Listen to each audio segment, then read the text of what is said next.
네, 윤석열 대통령 52일 만에 석방된 이후 여야의 공방도 더 거세지고 있습니다. 어제 열린 국정협의회 30분 만에 빈손 회동으로 마무리됐습니다. 정치인사이트 홍석준 서가번 전 국회의원과 대통령 석방 이후 혼란의 정치권 상황 짚어보겠습니다. 안녕하십니까? 안녕하십니까? 자, 먼저 국정협의회 얘기부터 좀 네. 나눠보도록 하겠습니다.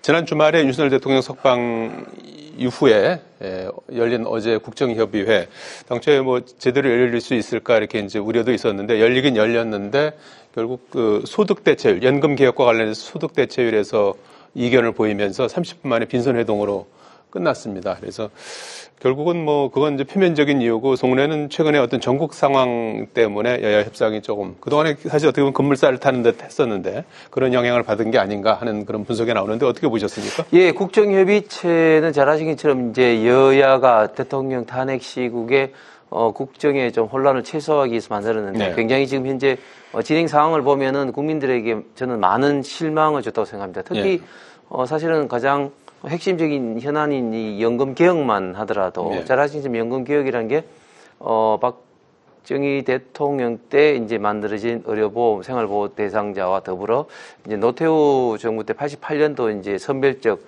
가입 그리고 DJ 정부 때 이제 의무적 가입으로 만들어진 우리 대한민국 복지제도에 있어서 가장 중요한 부분인데 이게 고령화 저출산으로 인해서 계속해서 지금 연금 자원이 고갈되면서 이제 그동안 개혁이라는 이름으로 몇 차례 좀 뭐 수급에 좀 조정을 했습니다만 여전히 좀 굉장히 지금 불안한 그런 상황입니다. 그래서 지금 정부 여당에서는 보험료율 즉 내는 비중을 이제 13% 그리고 소득 대체율에서 받는 비중을 한 43% 정도 제한을 하고 또 이번에는 또 해당 이슈가 이 이슈뿐만 아니라 이제 자동 조절 장치라고 해서 이제 일정 어떤 연금 자원이 고갈됐을 때는 자동으로 조절하는 이런 장치가 필요하다. 왜 필요하냐면은 사실 그동안 계속해서 몇 차례 이루어졌습니다만은 이런 것들을 계속해서 좀 반복되는 것은 어떻게 보면은 좀 이제 낭비적인 요소가 있고 특히 또 OECD의 대부분 국가들은 이런 어떤 연금의 자동 조절 장치가 또 있기도 합니다. 그런 어떤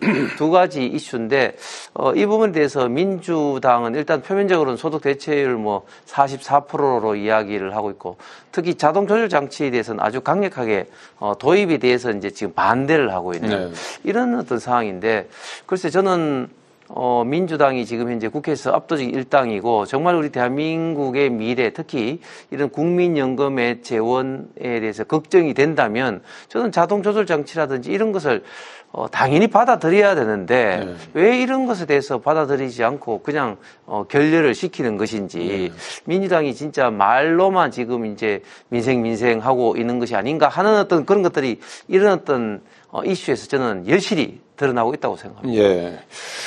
어제 그 소득 대체율에서 좀 이견을 보였고, 다만 이제 그 추경과 관련해서는 추후에 실무협의회를 이제 구성하자. 이게 이제 성과라면 성과일 것 같고 그렇습니다.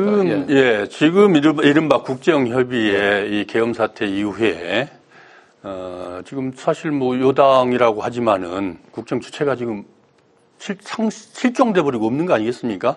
그렇게 해서 지금 이제 우원식 의장 중심으로 해서 제안해서 지금 가동하려고 하는데 번번이 안 되지요. 그 연불은 관심이 없고 잿밥에만 관심이 있듯이 지금 집권당으로서의 역할뿐만 아니고 그 자세조차도 안 돼 있는 거죠. 지금 우리 홍 의원님 길게 설명을 하셨습니다만은 연금 개혁이 아니라는 게 이게 하루아침에 되는 일이 아니어서 노무현 대통령 때부터 이미 이 상황들을 저출산 고령화 대책을 마련하면서 연금도 당시부터 이 문제 제기를 했던 것들이 지금 국민의 전신 야당 때부터 그때부터 지금까지 논의되어 오던 겁니다.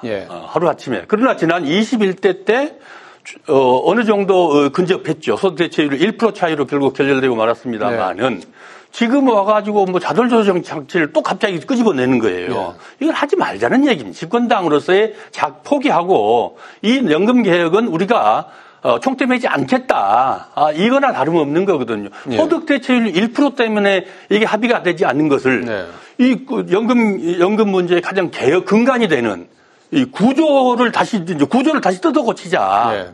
이래버리면 뭐가 되겠습니까? 이런 상황들을 우리 국민들이 명확하게 이해하고 계신다고 보고 있고요. 예. 지금 이 윤석열 대통령 석방 이후에 예. 결국은 지금 주가는 뭐 급락하고 또 환율은 얼마나 천정부지로 또 뛰어오르고 있습니까? 네. 이런 상황이고, 지금 이 상공인들뿐만 아니고, 기업들도 그렇고 국민들, 지금 아우성입니다. 예. 경기 이 불황에, 여당이 그 국가와 국민들을 책임진다고 책임질 각오로 예.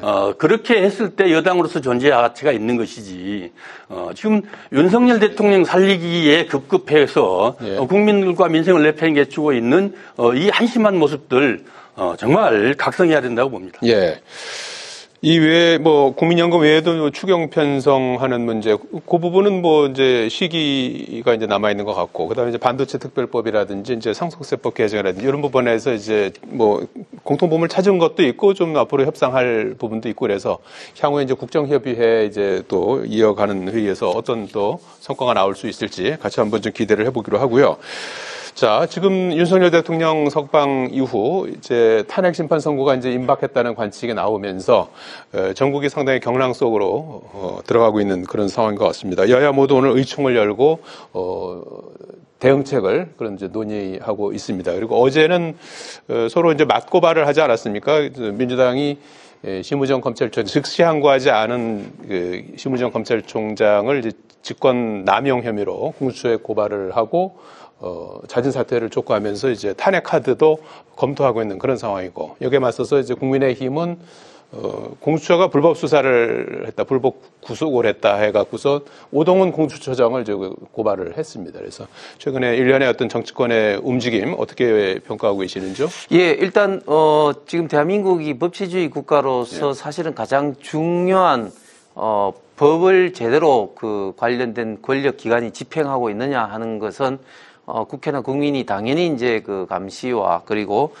비판을 해야 될 사항인 것 같습니다. 특히 지금 그 공수처 같은 경우는 잘 아신 것처럼 문재인 정부 때 이루어진 사법 개혁의 일환으로 2019년도에 도입이 됐는데 도입됐을 때 당시부터 굉장한 논란이 많이 있었습니다. 네. 왜냐하면 근대사법의 대원칙은 경찰이 수사를 하고 검찰이 기소를 하고 그리고 독립된 사법부가 재판을 통해서 결론을 짓도록 되어 있는데 지금 공수처 같은 경우는 특정 사안에 대해서는 수사만 혹은 또 다른 사안에 대해서는 수사와 기소를 통해서 예. 사실은 굉장히 좀 복잡하고 그리고 기존의 경찰, 검찰과의 이런 어떤 관할권 문제도 굉장히 처음부터 많이 논란이 되어 왔습니다. 그런 예. 것들이 이제사 저는 폭발하고 있다고 봅니다. 그래서 공수처가 내란죄를 수사할 때부터 국민의힘은 물론이고 많은 법률 전문가들이 공수처는 내란죄와 관련된 수사 권한이 있기 때문에 수사해서는 안 된다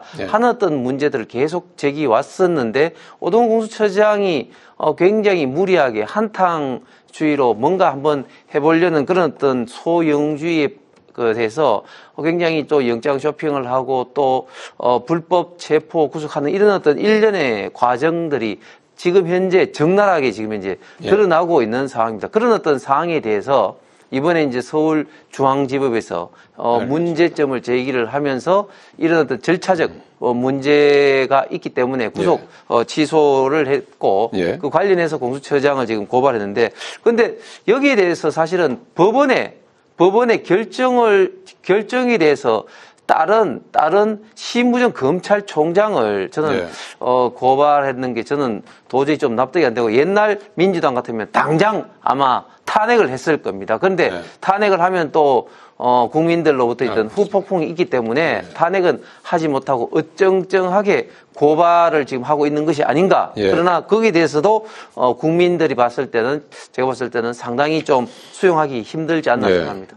여야 뭐 맞고발하고 있는 건 상황인데요. 어쨌든 지금 공수처는 합법적으로 다 영장 발부받아서 법원으로부터 받아서 다 처리했던 사안들 아니겠습니까? 더군다나 이 검찰과도 다 협의를 했고 또 합수본에서 다 그 갈래를 타서 그렇게 해서 다 했고 그다음에 영장 청구했을 때도 예. 다 법원 심지어는 중앙지법까지 다 해서 3번의 법원의 판단을 거쳐서 시행한 이 건이거든요. 그걸 가지고 더군다나 집권당이 정부 부처, 정부 기관 아니겠습니까? 예. 정부 기관 정말 100번, 1000번 양보를 해서라도 그게 그렇게까지 문제가 있었으면 윤석열 정권 들어서 지금 3년이 돼 갑니다. 예. 예? 그럼 집권 초부터 정부 조직 개편할 때부터 예. 공수처 문제들을 제기해서 얼마든지 다시 최종 결정을 할 수 있었던 것이고, 그렇지 않고 또 문제가 있었으면은 그 문제가 있는 부분들을 정부 여당 중심으로서 정부 기구가 문재인 정권 때 만들어졌지만은 예. 문제점이 충분히 문제 제기를 했으니까 그것을 당연히 그 문제를 해소하는 게 정부 여당의 가장 큰 역할 아니겠습니까? 예. 지금에 와서 그것이 문재인 정권 때 만들어진 거에서 임명은 공수처장도 전부 다 임명은 다 대통령이 윤석열 대통령이 했습니다. 문재인 대통령이 한 사람이 아니거든요. 예. 그런 점들을 분명히 해야 되겠고, 예. 그 다음에 구속 시간, 예. 구속 원칙을 지금까지 형사소송법이 생긴 지 70년이 지났습니다만은 예. 지금까지 시간으로 한 번도 계산하지 않고 날로 예. 계산을 했거든요. 예. 이번에 이 건은 한 1심 판사 네. 가 2년 전에 네. 2년 전에 형사소송법 해설서를 예. 쓰는데 같이 참여했어요. 2년 전에 참여해서 썼는데 그때 그 형사소송법 할 때 주석서고 실무지침서인데 예. 구속 시간의 계산은 예. 구속 기간의 계산은 시간이 아니라 날로 한다. 시간이 아니라 날로 한다, 일로 한다, 날로 한다. 분명하게 명시를 했거든요. 이게 재판의 주석서고 그다음 재판의 실무 지침서입니다. 네. 대법관이 이 중심이 돼서 현직 이 판사들이 그래서 이 판사도 같이 참여해서 2년 전에 본인이 직접 참여해서 쓴 책에 이렇게 명시를 하고 있음에도 불구하고 다른 사람도 아니고 대한민국 최고의 권력자인 대통령의 인권을 보호하기 위해서 70년 동안 유지해오던 것을 그다음에 헌재에서 위헌 판결이 난 게 몇 년 동안 12년이거든요. 네. 12년 전에 이미 100번 양보해서 위헌 판결이 났다 손쳐도 예. 지금까지 그러면 법원에서 그걸 고치지도 않았고 2년 전에 그로부터 10년 전에 주석서를 내면서 형사소송법 해설서를 내면서 분명하게 날로 계산한다라고 적시를 해놓고 네. 지금에 와서 다른 사람도 아니고 다른 사람 내 다음에 우두머리격인 윤석열 대통령의 거를 가지고 인권 운운하면서 대한민국 최고 권력자의 인권 보호를 위해서 지금 이 건을 시간으로 계산했다. 어느 국민들이 지금 이걸 보고 누가 이걸 납득할 수 있으며 분노하지 않는 국민이 어디가 있겠습니까? 예. 지금 다음 질문까지 계속 말씀을 쭉 해주셔갖고서 이제 좀 다시 여쭈면은 법원이 이제 구속 취소를 한 부분 그리고 그거를 이제 받아서 검찰이 이제 즉시 항고하지 않고 이제 석방한 것에 대해서 이제 뒷말이 계속해서 나오고 있는 그런 상황 아니겠습니까? 그래서 법원과 검찰의 그 판단에 대해서 어떤 입장이십니까? 저는 법원의 판단이 모처럼 그 법 상식에 맞고 지극히 당연한 결정이라고 봅니다. 왜냐하면 그동안 이 사안을 둘러싸고 도저히 납득할 수 없는 법원의 어떤 판단. 예를 들면 서부지법에서 영장을 발급을 하면서 이순영 당시 영장실질 담당 판사가 형사소송법 110조를 적용을 배제한다고 영장에 적시를 했습니다.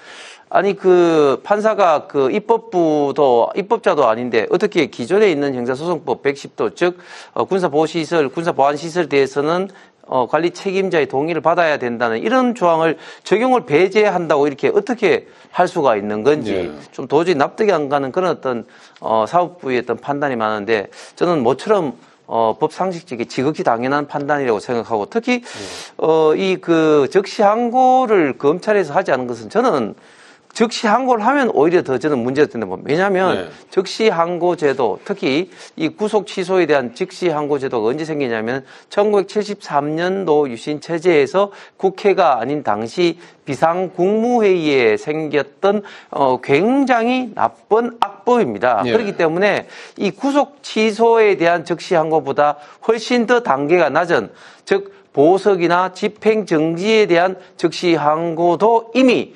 2012년도에 위헌 결정이 난 바가 있습니다. 예. 그렇기 때문에 인권에 어떻게 보면 수호자라고 할 수 있는 검찰이 법원에 했던 결정에 대해서 즉시 항고를 하는 자체가 저는 네.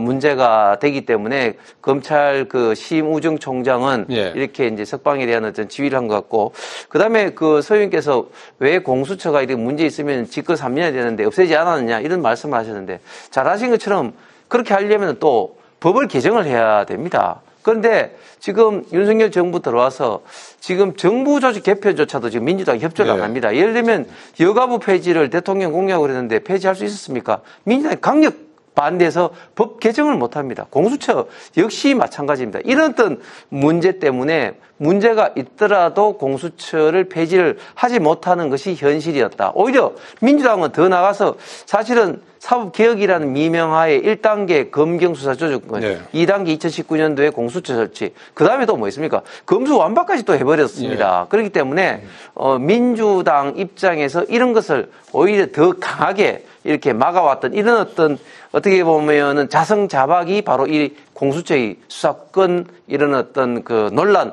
문제로 지금 이어져 오고 있다고 생각을 합니다. 예. 서현님 거기에 대해서 조금 말씀하시겠습니까? 어쨌든 여기에서 예. 지금 그 법원에서 그나마도 예. 지금 그 이 건을 윤석열 대통령의 이 구속을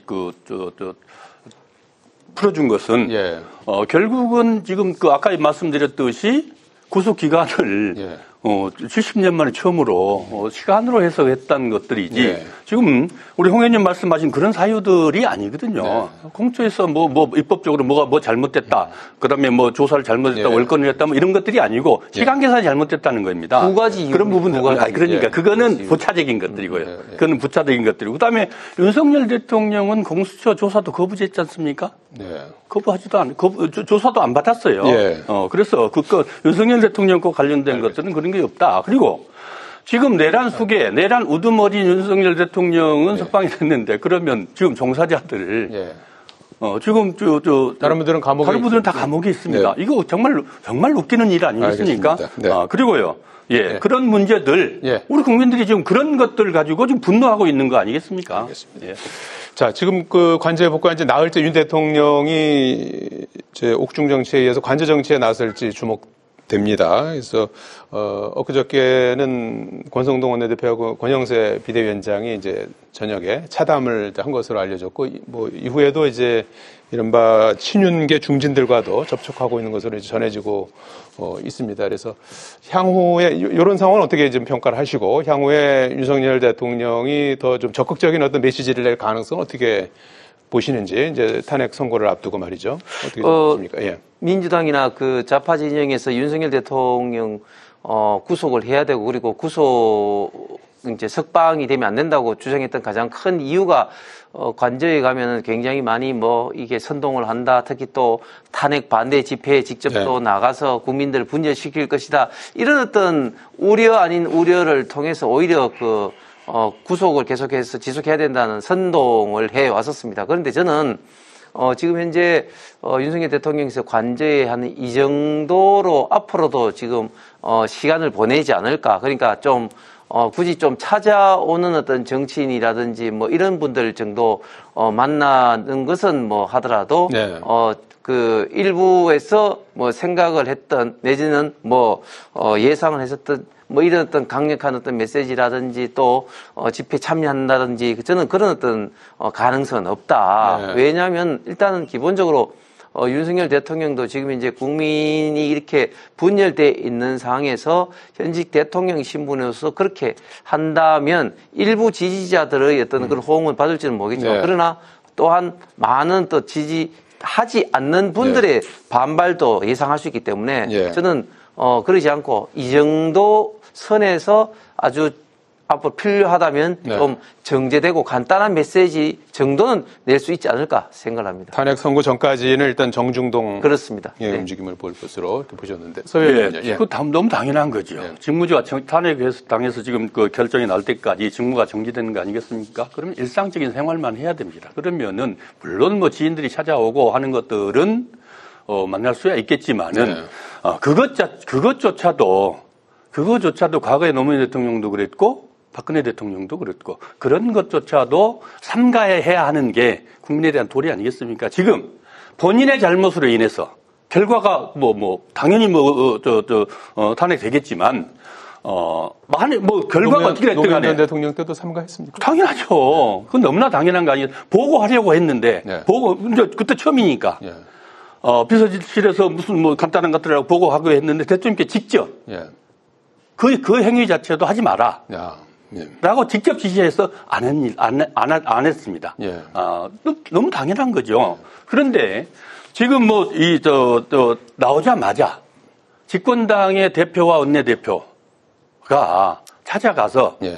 공공연하게 만나고 이런 것들이 다 그러면 이게 정치 아닙니까? 그다음에 여러 가지 일들 정말 국민들을 두려워할 줄 알고 이 국가가 지금 이 상황에서 본인으로 잘못으로 인해서 지금 이 지경에 이르렀는데 정말 국민들한테 미안한 마음을 가진다면은 최소한 그래도 그 체면은 좀 지키는 게 맞다 이렇게 생각이 들고요. 하나만 네. 아까 앞에 즉시항공권 관련돼서 짧게 한 말씀 드리겠습니다.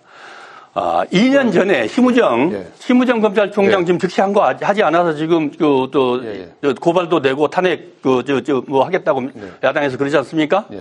문제는 2년 전에 울산지검에서 공갈 사건입니다. 예. 예. 공갈 사건이 비슷한 사건이 있었군요. 네, 예. 예. 공갈 시간이 좀 사건 가지고 가면서, 즉시 항고했습니다. 검찰에서 직접 한 사건이거든요. 하물며 지금 내란 우두머리로 수사를 받고 있는 대통령의 인권을 운운한다는 것은 정말 그다음에 시간으로 계산한다는 것은 그것은 심우정 총장이 알겠습니다. 정말 여기까지 하시죠. 비판받아 마땅하고 책임져야 될 일들은 책임져야 된다 이렇게 생각을 합니다. 네. 자, 오늘 말씀 여기까지 듣겠습니다. 고맙습니다. 감사합니다. 고맙습니다.